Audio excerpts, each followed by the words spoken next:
مجاہد از قلم علی یار خان۔ آپ کو اس قدر بددل نہیں ہونا چاہیے مس مورنا، بہت سے لوگ ہیں یہاں، آپ تو مجھے عام لوگوں سے بہادر محسوس ہوتی ہیں۔ نہیں، میں عام لوگوں سے بہادر نہیں ہوں، میں نے زندگی میں بہادری کا کوئی کام نہیں کیا، بس میں مسٹر ہائیکر کی سیکریٹری ہوں، ان کے ساتھ ہی رہی ہوں۔ میرے والدین بچپن ہی میں مر چکے تھے، خاصی پریشان کن زندگی گزری ہے میری، پھر مسٹر ہائیکر کی ملازمت میں آ گئی اور انہوں نے مجھے خاصی باعزت زندگی مہیا کر دی۔ آپ یقین کریں مسٹر علی کہ زندگی میں بہت کم ساتھی ہیں میرے، اور کوئی بھی میرے اس قدر قریب نہیں ہو سکا کہ میں اپنی زندگی میں کوئی تغیر محسوس کرتی، لیکن دل چاہتا ہے کہ موت سے پہلے، ہاں موت سے پہلے کچھ اور تو دیکھوں، کچھ اور کیفیات محسوس تو کروں۔ ممکن ہے آپ میرے بارے میں کوئی غلط رائے قائم کریں، یہ آپ کی مرضی ہوگی، لیکن اوہ، یہ میں نے اس کی طرف دیکھا، اس کی نگاہوں میں در حقیقت مایوسی کے سائے نظر آ رہے تھے۔ بظاہر وہ کوئی غلط لڑکی نہیں معلوم ہوتی تھی، تاہم اس نے مسٹر ہائیکر کے بارے میں جو کچھ بتایا تھا وہ میرے لیے بے حد سنسنی خیز تھا۔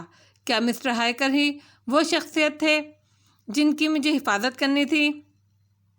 امکان ہو سکتا ہے اس بات کا، اور اس کے لیے مورنا کو خریدنا ضروری تھا۔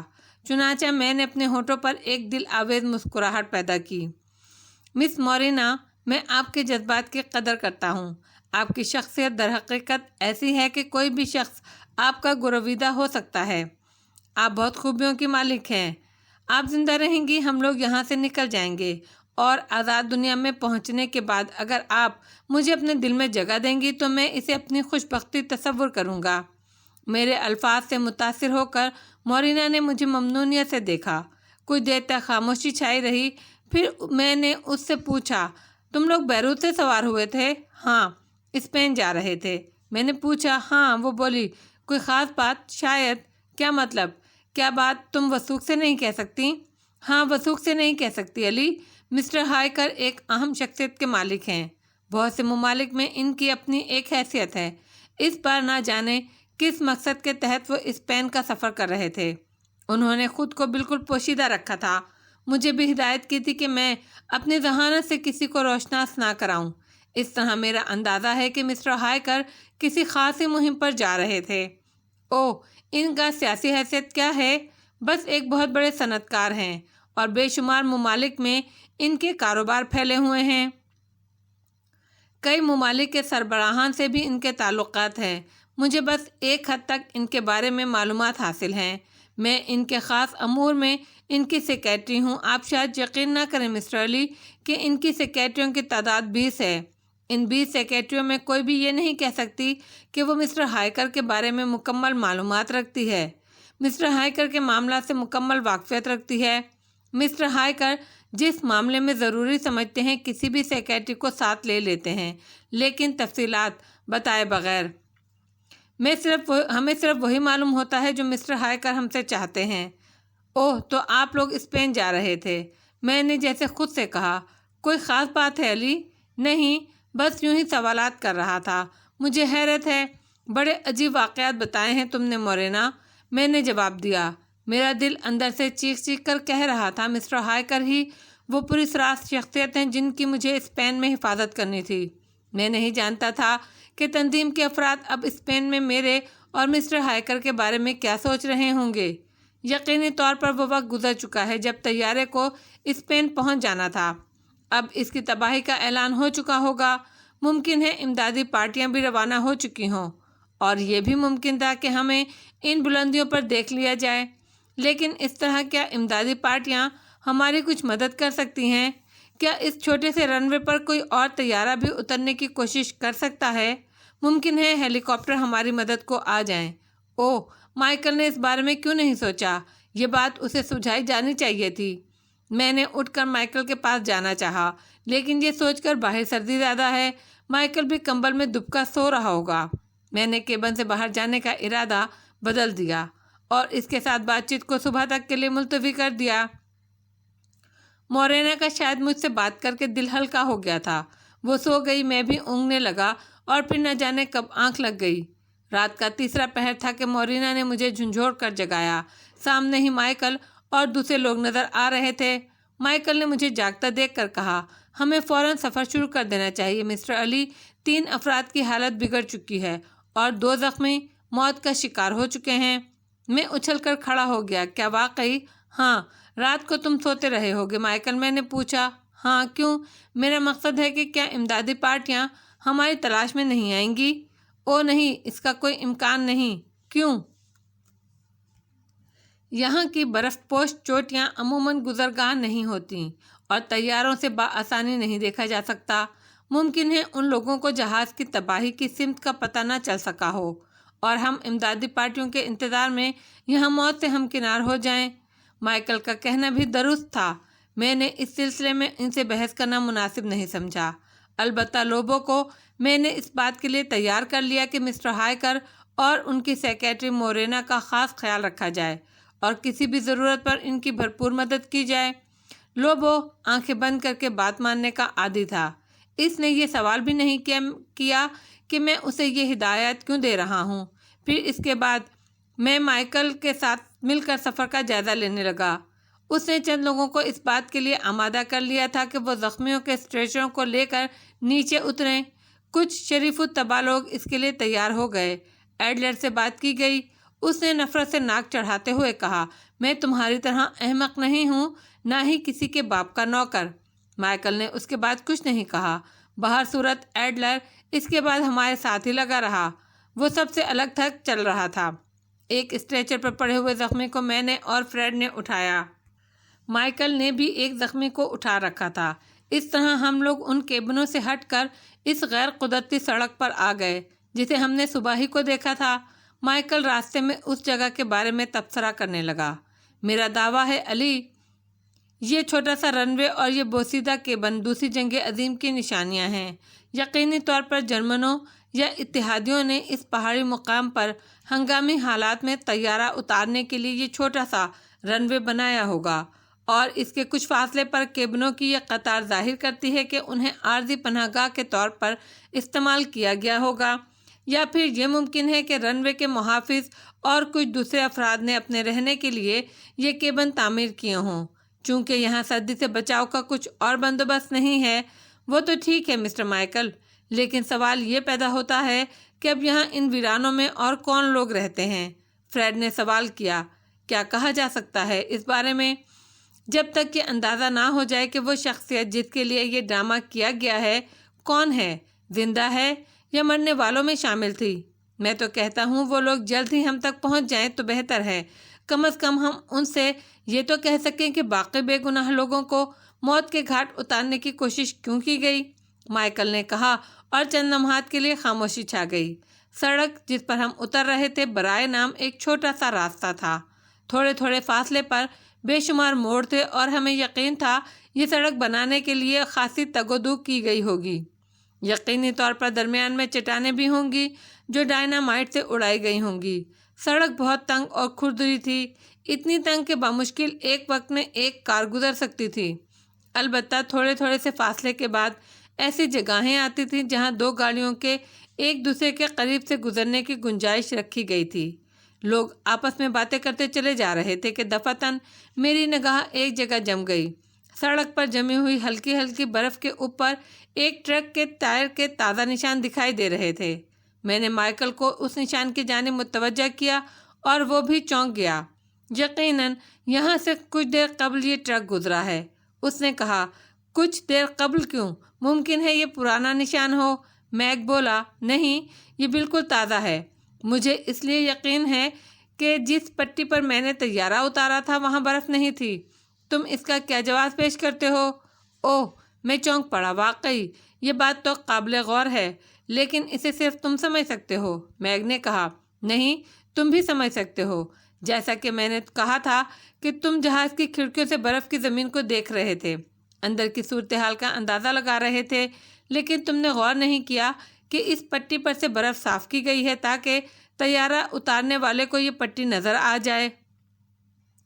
اس بات کا ثبوت یوں بھی ملتا ہے کہ پٹی کے دائیں بائیں برف بدستور جمی ہوئی تھی۔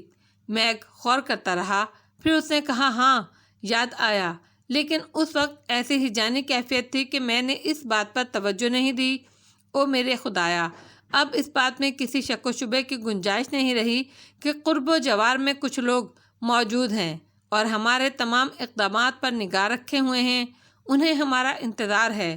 یقیناً انہوں نے ہی پٹی پر سے برف صاف کی ہوگی، مگر سوال یہ پیدا ہوتا ہے کہ وہ لوگ ہیں کہاں؟ اگر یہیں کہیں ہیں تو ابھی تک سامنے کیوں نہیں آئے؟ انہیں کس بات کا انتظار ہے؟ جیکسن نے بے چینی سے ادھر ادھر دیکھتے ہوئے کہا۔ اس سوال کا جواب کسی کے پاس نہیں تھا۔ ہم سب خاموشی سے چلتے رہے۔ میرے اسٹریچر پر پڑے ہوئے زخمی نے آہستہ سے مجھے آواز دی اور میں چونک کر اسے دیکھنے لگا۔ یہ وہی شخص تھا جو سب سے بعد میں طیارے سے برآمد ہوا تھا اور جس کی زندگی اتفاق سے اس وقت بچ گئی تھی جب طیارہ تباہ ہونے میں چند لمحات رہ گئے تھے۔ کیا بات ہے؟ میں نے اسے دیکھتے ہوئے کہا۔ جناب عالی، میں خود کو بہتر محسوس کر رہا ہوں۔ یوں بھی میرے پیروں میں کوئی تکلیف نہیں ہے۔ میں چاہتا ہوں کہ پیدل چلوں، کسی اور کو یہ اسٹریچر دے دیا جائے، اس نے کہا۔ لیکن آپ کے زخم؟ میں نے اس شخص کے جذبے کو سراہتے ہوئے کہا۔ نہیں جناب، میرے زخم بہتر ہیں۔ کیا آپ اسٹریچر نیچے رکھ کر مجھے اترنے کی اجازت دیں گے؟ وہ بولا۔ ضرور، میں نے کہا اور فریڈ کو اشارہ کیا۔ زخمی اسٹریچر سے نیچے اتر آیا۔ میں نے اس کے بازو پر ہاتھ رکھتے ہوئے کہا، اس کے باوجود اگر آپ محسوس کریں کہ نہیں چل سکتے تو بلا تکلف بتا دیجیے گا۔ بہت بہت شکریہ، وہ آہستہ سے بولا۔ تقریباً 1 میل چلنے کے بعد ہمارا یہ قافلہ تھوڑی دیر آرام کرنے کی نیت سے سڑک کے کنارے رک گیا۔ مائیکل اور میگ ایک صاف سی جگہ دیکھ کر برابر برابر لیٹ گئے۔ دونوں ایئر ہوسٹس جو بیچاری اب تک بالکل خاموش رہی تھیں اور جن کے چہروں سے مسلسل خوف اور دہشت کے آثار جھلک رہے تھے، ان کے نزدیک ہی بیٹھ گئی تھیں۔ میں نے اس موقع سے فائدہ اٹھایا اور مورینا کے پاس پہنچ گیا، جو اپنے باس کے پاس بیٹھی ہوئی تھی۔ اس کی آنکھیں جھکی ہوئی تھیں، وہ کسی گہری سوچ میں گم تھی۔ میرے قدموں کی چاپ سن کر اس نے سر اٹھایا اور اس کے ہونٹوں پر پھیکی سی مسکراہٹ پھیل گئی۔ شکریہ، اس نے آہستہ سے کہا۔ کس بات کا مورینا؟ میں اس کے نزدیک بیٹھ کر بولا۔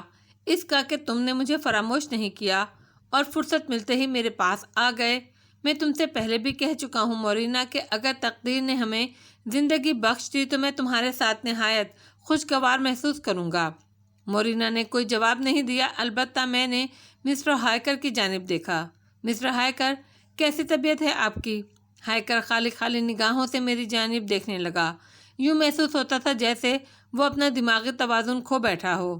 میں آہستہ سے اس کی جانب جھکا اور دھیمے لہجے میں بولا، میرا نام علی ہے مسٹر ہائیکر۔ ممکن ہے اس سے قبل آپ یہ نام سن چکے ہوں، کسی نے آپ کو اس نام کے بارے میں بتایا ہو؟ کیا آپ ذہن پر زور دینا پسند کریں گے؟ ہائیکر نے میری بات کا جواب نہیں دیا۔ وہ بدستور خالی خالی نگاہوں سے مجھے دیکھتا رہا۔ ممکن ہے وینس میں ہماری ملاقات ہونے والی ہو۔ آپ بھی تو وینس جا رہے تھے نا؟ میں نے ہائیکر کے چہرے پر نگاہیں جمائی ہوئی تھیں، لیکن اس کے چہرے کے عضلات میں کوئی تبدیلی پیدا نہیں ہوئی اور مجھے کسی قدر مایوسی کا سامنا کرنا پڑا۔ میں نے دوبارہ کہا، اس کے باوجود مسٹر ہائیکر کے آپ نے میری بات کا کوئی جواب نہیں دیا۔ اگر آپ ضرورت محسوس کریں تو مجھ سے رابطہ قائم کر سکتے ہیں، میں آپ کے ساتھ ہی ہوں۔ کیا بات کر رہے ہو علی؟ میں مسٹر ہائیکر کو اچھی طرح چیک کر چکی ہوں۔ وہ یقینی طور پر اس حادثے سے شدید متاثر ہوئے ہیں۔ کوئی بات نہیں کرتے مجھ سے ایک لفظ بھی نہیں بولے۔ اس دوران وہ مورینا میری سرگوشی نہیں سن سکی تھی اور اس نے محسوس کر لی میری بات چیت کہ میں مسٹر ہائیکر سے گفتگو کرنے کی کوشش کر رہا ہوں۔ میں سیدھا ہو کر بیٹھ گیا۔ ہاں مورینا، یہی محسوس ہوتا ہے۔ میں جائزہ لے رہا تھا اس بات کا کہ مسٹر ہائیکر کی ذہنی کیفیت کیا ہے۔ وہ بہت اچھے انسان ہیں، میں ان کے لیے سخت رنجیدہ ہوں، لیکن اب کچھ نہیں ہو سکتا۔ ہم سب پر اپنی اپنی زندگیاں ہی بھاری ہیں، ہم کسی کے لیے کیا سوچیں؟ نہیں مورینا، ہمیں ابھی مایوس نہیں ہونا چاہیے۔ دیکھو حالات کون سی کروٹ بدلتے ہیں۔ تمہیں زندگی کی امید ہے علی؟ ہاں مورینا، یہ اتنا آسان نہیں ہوگا۔ ممکن ہے ہم میں سے کچھ خوش نصیب بچ جائیں، لیکن وہ کون ہوں گے اور کس طرح بچیں گے، اس بارے میں کچھ کہنا مشکل ہے۔ مورینا کے لہجے میں مایوسی تھی۔ میرا مذہب دوسرا ہے مورینا، ہم لوگ کبھی مایوس نہیں ہوتے۔ تم مسلم ہو نا علی؟ ہاں، میں نے جواب دیا اور مورینا گہری سانس لے کر خاموش ہو گئی۔ اس کے بعد ہمارے درمیان کوئی گفتگو نہیں ہوئی۔ میں مورینا کے پاس سے ہٹ گیا تھا۔ کچھ دیر کی تنہائی ملی تو میرے ذہن اپنی اس مہم میں کھو گیا۔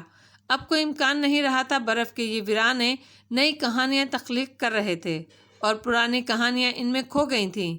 مسٹر ہائیکر پر مجھے شبہ ہوا تھا اور مورینا کی گفتگو سے بھی مسٹر ہائیکر کی ایک پراسرار شخصیت ابھری تھی، لیکن مسٹر ہائیکر کی کیفیت، اگر یہ وہی تھے، تب بھی اب صورتحال بدل گئی تھی۔ صرف ایک موہوم امید پر تو کسی کے لیے اتنا کچھ نہیں کیا جا سکتا۔ یہاں تو سبھی مدد کے قابل تھے۔ ذہن کسی قدر مقدر ہو گیا، لیکن پھر خود کو سمجھایا کہ ظاہر ہے میں کسی تفریحی دورے پر نہیں نکلا تھا۔ پہلی مہم میں بھی جان کی بازی لگائی تھی۔ حالات کسی کے تابع تو نہیں ہوتے۔ یہی سب کچھ کرنا تھا کیونکہ خود کو اس کے لیے وقف کر دیا تھا۔ اس طرح کسی دن زندگی موت کے سپرد ہو جائے گی۔ ان حالات میں مجھ سے زیادہ دلیر تو کسی کو نہیں ہونا چاہیے۔ اپنے ہی احساس سے تقویت بخشی، ارادوں کو استحکام ملا اور دل کا تقدر کس قدر کم ہوا۔ لوبو پر نگاہ پڑی اور اس کے چہرے پر تسلی چھائی ہوئی تھی، بے فکری، بہت دلچسپی محسوس ہوئی۔ دل چاہا اس سے کچھ باتیں کی جائیں۔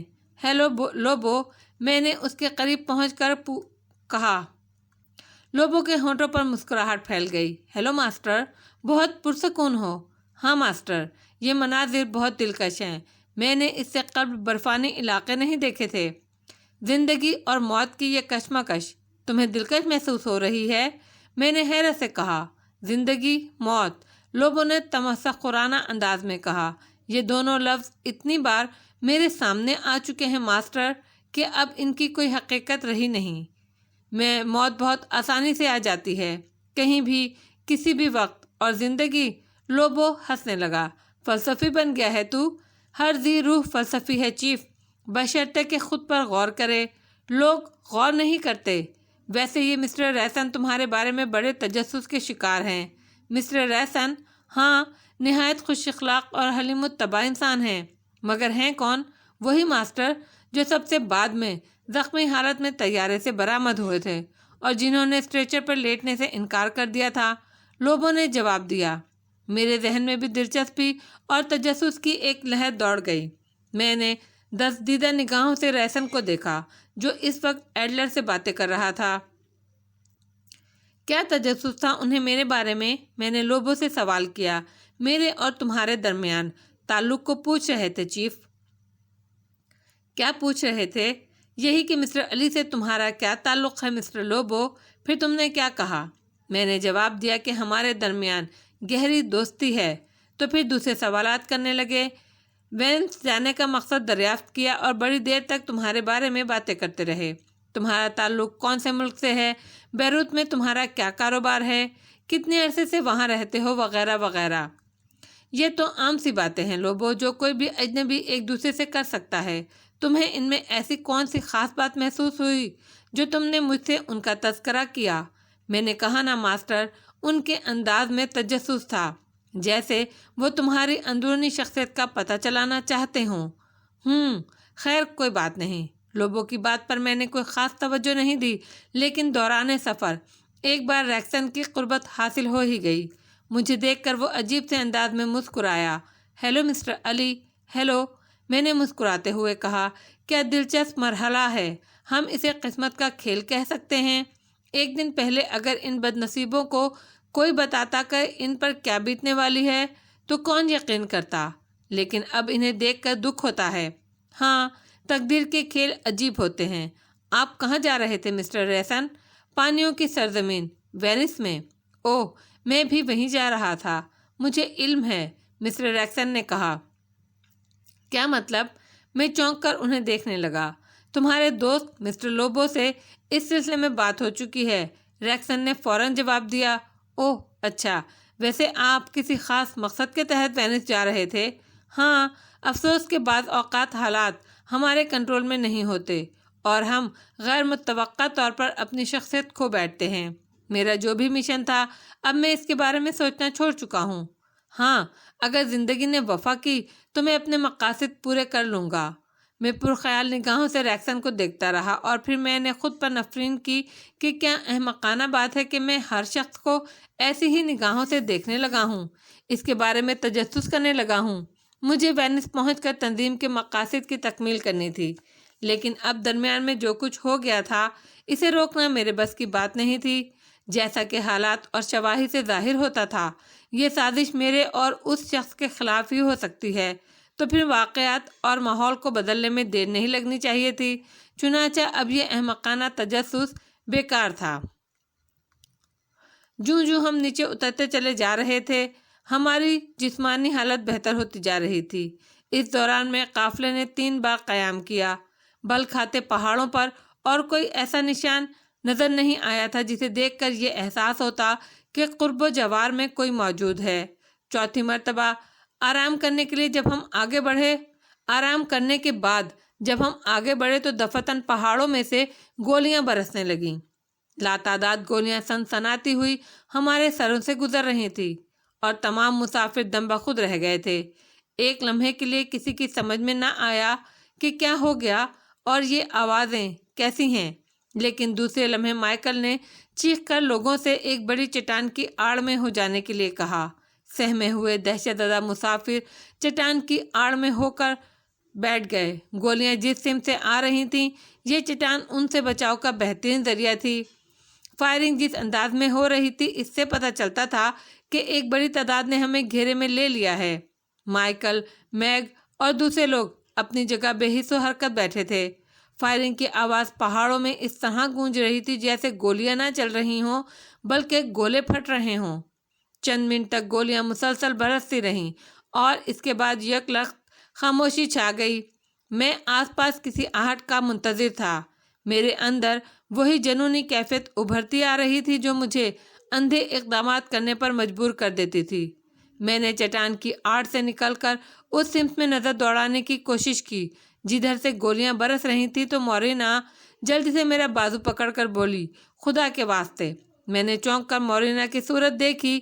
اس کی آنکھوں میں خوف، دہشت اور پیار منجمد تھا۔ مورینا، ہاں علی، مت جاؤ پلیز، کہیں کوئی گولی تمہیں نہ لگ جائے۔ اوہ، کچھ نہ کچھ تو کرنا ہی ہے، میں نے کہا، اور اسی وقت مائیکل میرے پاس پہنچ گیا۔ کون لوگ ہو سکتے ہیں وہ؟ آخر کون ہیں اور کیا چاہتے ہیں؟ وہ پریشان لہجے میں بولا۔ وہ کون ہے مسٹر مائیکل، یہ تو شاید میں نہ بتا سکوں، لیکن کیا چاہتے ہیں اس کا اندازہ تمہیں خود بھی ہوگا، میں نے جواب دیا۔ میں سمجھا نہیں، مائیکل نے کہا۔ گولیاں چلانے کا مقصد ہماری موت ہی ہو سکتا ہے، میں نے کہا، مگر ہم ان سے مقابلہ کیسے کر سکتے ہیں؟ ہمیں اس وقت کیا کرنا چاہیے؟ مائیکل نے کہا اور پھر اپنے کوٹ کی اندرونی جیب سے اشاریہ 2.5 کا ایک آٹومیٹک پستول نکال لیا۔ میں اور وہاں موجود لوگ چونک پڑے۔ خود مائیکل کا ساتھی میگ، جو اس دوران میں وہاں پہنچ چکا تھا، پستول دیکھ کر حیران رہ گیا۔ مائیکل نے کہا، اس میں 6 گولیاں ہیں، صرف 6۔ افسوس، اگر میں ذرا سی ذہانت سے کام لے لیتا تو شاید کچھ اور گولیاں بھی مجھے مل جاتیں۔ مگر مسٹر مائیکل، یہ پستول، میگ تعجب سے بولا۔ میں نے شدید ذہنی ہیجان کے باوجود یہ کام کر ڈالا تھا کیونکہ میرا خیال تھا کہ ممکن ہے مجھے خطرناک حالات سے نبٹنا پڑے۔ طیارے کی تباہی کے بعد میرے بے پناہ دشمن ہو سکتے تھے جیسے مسٹر ایلڈر، اسی لیے میں نے یہ پستول اپنے قبضے میں کر لیا جس کے بل پر ڈائر مجھے یہاں تک لایا تھا۔ یہ پستول ڈائر کا ہے، مائیکل نے جواب دیا اور میں نے مسکراتے ہوئے گردن ہلا دی۔ واقعی مسٹر مائیکل، آپ نے یہ شاندار کام کیا۔ اگر آپ مناسب سمجھیں تو یہ مجھے دے دیں، شاید میں اسے بہتر طریقے سے استعمال کر سکوں، میں نے کہا اور مائیکل نے پستول میرے حوالے کر دیا۔ میں چٹان کی آڑ سے ایک بار پھر گردن نکال کر ادھر ادھر دیکھنے لگا۔ کوئی 50 فٹ آگے بڑھنے کے بعد چٹان قوس کی طرح مڑ رہی تھی۔ میں ابھی چٹان کی آڑ سے نکلا بھی نہ تھا کہ دفعتاً پھر گولیاں چلنے لگیں۔ کئی گولیاں میرے سر سے شائیں شائیں کرتی گزر گئیں۔ میں پھرتی سے زمین پر لیٹ گیا، ایسا لگتا تھا جیسے کسی نے بہت قریب سے فائر کیے ہوں۔ پھر یکایک سامنے سے ایک آدمی کی کھوپڑی بڑے سے پتھر کے عقب سے اٹھتی ہوئی دکھائی دی اور میں نے شست نشانہ باندھ کر فائر کر دیا۔ نامعلوم دشمن کے حلق سے ایک کراہت چیخ نکلی اور پھر خاموشی چھا گئی۔ کئی لمحات گزر گئے لیکن اس طرف اب بالکل خاموشی تھی۔ میں چٹان کی آڑ سے نکل آیا اور رینگتا ہوا آگے بڑھنے لگا۔ میرے پیچھے مائیکل اور میگ نے بھی آگے بڑھنے کی کوشش شروع کی۔ اس بڑے چٹانی پتھر کے پیچھے ایک شخص اپنے ہی خون میں نہایا ہوا مردہ پڑا تھا۔ پستول ہاتھ سے نکلی ہوئی طاقتور گولی نے اس کے دماغ کو پھاڑ دیا تھا۔ مائیکل نے گہرا سانس لیا اور پھر زور سے لاش کے پہلو میں ٹھوکر ماری۔ یہ شخص مر چکا تھا اور اب اس میں زندگی کی کوئی رمق باقی نہیں تھی۔ ہم نے آگے بڑھ کر اس کی رائفل پر قبضہ کر لیا، لیکن رائفل کا میگزین خالی تھا۔ وہاں سے نیچے گہرائی میں بلکہ دور دور میلوں تک کا منظر ہمارے سامنے تھا۔ خدا کی پناہ، مائیکل نے ہانپتے ہوئے کہا۔ اور بھی کیبن؟ ہم نے اس کی بات پر چونک کر نیچے گہرائی کی جانب جھانکا۔ لکڑی کے کیبنوں کی ایک قطار دور تک چلی گئی تھی، مگر سوال یہ ہے کہ یہ شخص تن تنہا یہاں کیا کر رہا تھا؟ ممکن ہے وہ انہی کیبنوں کے اندر ہوں، مگر دور سے تو یوں لگ رہا ہے جیسے یہ اندر سے بالکل خالی پڑے ہیں۔ مائیکل خود سے سوالات کر رہا تھا۔ میگ اس دوران میں تیزی سے مرنے والے کے کپڑوں کی تلاشی لے رہا تھا۔ چند مڑے توڑے کرنسی نوٹوں کے سوا اس کی جیب سے کچھ نہیں نکلا۔ میں غور سے ادھر ادھر دیکھ رہا تھا۔ اگر یہ شخص بھی انہی لوگوں کا ساتھی تھا جو میرے یا اس پر اسرار شخصیت کے تعاقب میں تھے، تو یقینی طور پر کچھ اور لوگوں کو بھی یہاں ہونا چاہیے۔ کیا مائیکل کے خیال کے مطابق وہ لوگ ان کیبنوں میں موجود ہیں؟ واقعات عجیب و غریب انداز میں پیش آ رہے تھے۔ اگر یہ شخص تنہا تھا تو اس نے ہم پر فائرنگ کیوں کی؟ اس فائرنگ کا مقصد کیا تھا؟ بات کسی طرح سمجھ میں آ نہیں رہی تھی۔ میگ کی آواز ابھری، اب کیا خیال ہے مسٹر علی؟ مجھے شک ہے کہ یہ شخص یہاں اکیلا تھا، مائیکل نے کہا۔ نہیں مسٹر مائیکل، اگر یہ شخص واقعی یہاں اکیلا تھا اور اس کے ساتھی یہاں سے کہیں دور ہیں، تو پھر اس نے فائرنگ کر کے حماقت کا ثبوت دیا ہے، کیونکہ ہم لوگ چوکنا ہو گئے۔ میں نے کہا، یہ بھی تو ممکن ہے وہ اس فائرنگ سے ہمیں یہیں روکے رکھنا چاہتا ہو اور اسے اپنے ساتھیوں کا انتظار ہو۔ مائیکل نے رائے ظاہر کی، پھر بولا، ویسے مسٹر علی، میں صحیح نشانے پر آپ کو مبارکباد پیش کرتا ہوں۔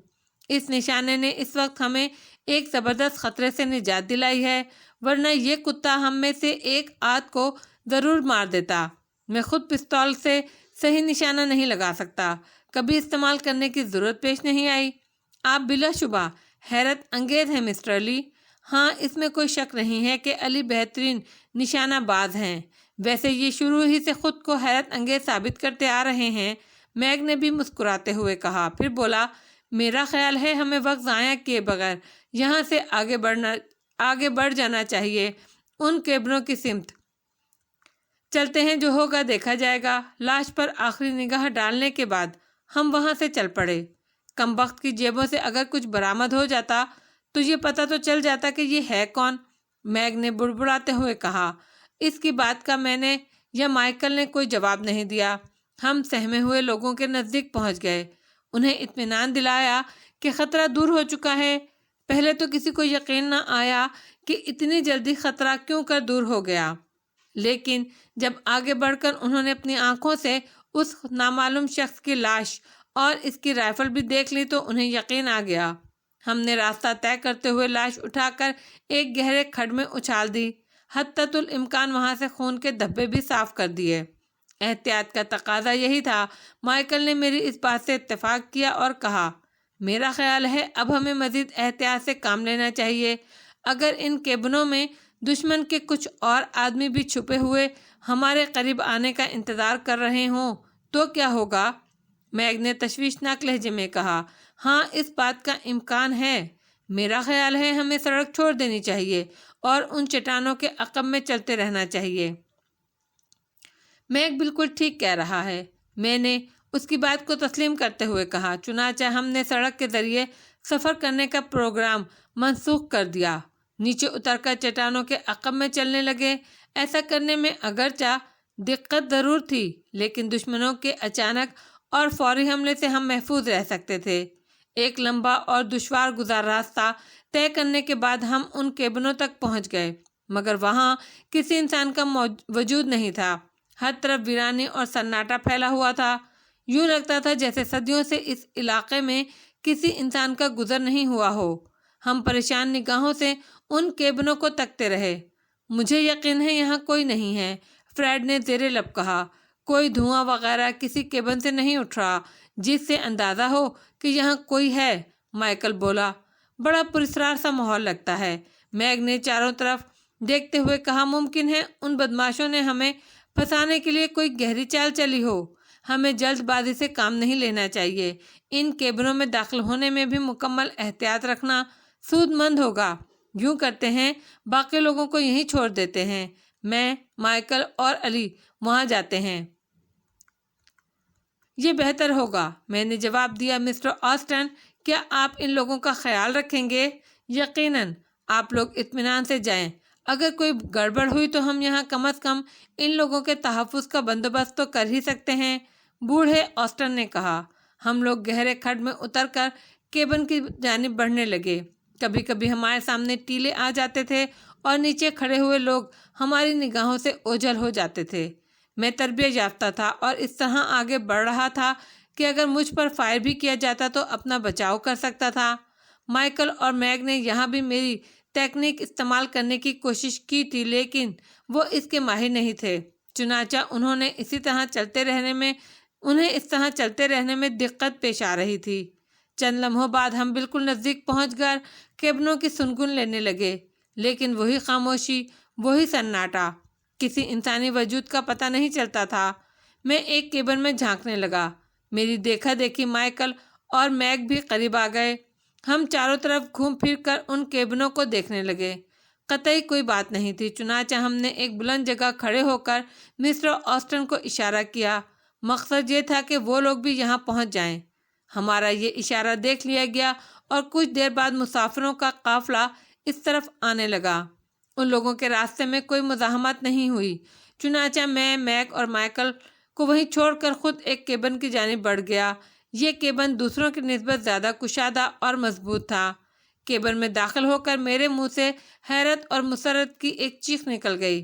نہایت آرام دہ کیبن تھا، ضرورت کی ہر چیز سے بھرا ہوا۔ مٹی سے جلنے والا اسٹو اور کئی ہیٹر موجود تھے۔ گرم اور قیمتی کمبلوں کا ایک انبار تھا۔ دیواروں پر لکڑی کے لمبے لمبے تختے جوڑ کر ڈبے رکھے گئے تھے جن میں کھانے پینے کی چیزیں بند تھیں۔ میں شرمندہ رہ گیا۔ جن کیبنوں میں نے اب تک جھانکا تھا ان میں کچھ بھی نہیں تھا۔ ممکن ہے صرف چند کیبن زندگی کے آثار سے بھرے ہوں۔ میں اس کیبن سے نکل کر اس کے بالکل قریب ایک دوسرے کیبن میں داخل ہوا۔ یہ بھی بڑا اور کشادہ کیبنوں میں سے ایک تھا۔ وسط میں لکڑی کی ایک بہت بڑی میز بچھی ہوئی تھی اور اس پر کھانے کے جوٹھے برتن، ٹین کی پیالیاں اور مگ پڑے ہوئے تھے۔ ان پیالیوں اور مگوں کی تہہ میں جو قہوہ بچ گیا تھا وہ سردی کے باعث جم گیا تھا۔ میں نے ایک مگ میں انگلی ڈال کر قہوے کی سخت تہہ کو توڑنے کی کوشش کی۔ اس نے میری انگلی کے دباؤ کو فوراً قبول کر لیا اور تہہ ٹوٹ گئی۔ صاف ظاہر تھا کہ جو لوگ ان کیبنوں میں رہ رہے تھے انہیں یہاں سے گئے ہوئے زیادہ عرصہ نہیں گزرا تھا، لیکن وہ کہاں چلے گئے؟ یہاں یہ خاموشی کیوں ہے؟ میں نے پریشان ہو کر سوچا اور پھر دوسرے کیبنوں کا جائزہ لینے لگا۔ 4 کیبنوں میں یہ سامان موجود تھا، باقی کیبن خالی پڑے تھے۔ ان میں کوئی سامان نہیں تھا، لیکن یہ 4 کیبن ایسے تھے جن میں ضروریات زندگی کی تمام چیزیں موجود تھیں اور یہ سب ہمارے کام آ سکتی تھیں۔ میں نے باہر نکل کر دیکھا۔ قافلہ ابھی کیبنوں کے نزدیک نہیں پہنچا تھا، البتہ وہ خاصا فاصلہ طے کر چکا تھا۔ میگ اور مائیکل ان لوگوں کی نگرانی کر رہے تھے، قرب و جوار پر نگاہ رکھے ہوئے تھے۔ میں کیبنوں کے عقب میں ادھر ادھر نگاہیں دوڑانے لگا۔ کئی جگہ برف پر مجھے ٹائر کے نشان نظر آئے اور میرے اس شبے کی تصدیق ہو گئی کہ ان لوگوں کو یہاں سے گئے ہوئے زیادہ دیر نہیں گزری۔ پھر میں بھی مائیکل اور میگ کے پاس پہنچ گیا۔ قافلہ وہاں بالکل نزدیک آتے جا رہا تھا۔ ان کے چہروں پر گہرا تجسس پھیلا ہوا تھا۔ مائیکل نے گھوم کر مجھے دیکھا اور آہستہ سے مسکرا دیا۔ آپ ان کیبنوں میں کیا تلاش کر رہے تھے مسٹر علی؟ اس نے سوال کیا۔ ضروریات زندگی کا سامان، میں نے جواب دیا۔ اوہ، کیا وہ ان کیبنوں میں موجود ہے؟ مائیکل نے پرمزہ انداز میں کہا۔ ہاں، میں نے جواب دیا اور مائیکل چونک کر مجھے دیکھنے لگا۔ کیا مطلب؟ مطلب یہ کہ ضروریات زندگی کا تمام سامان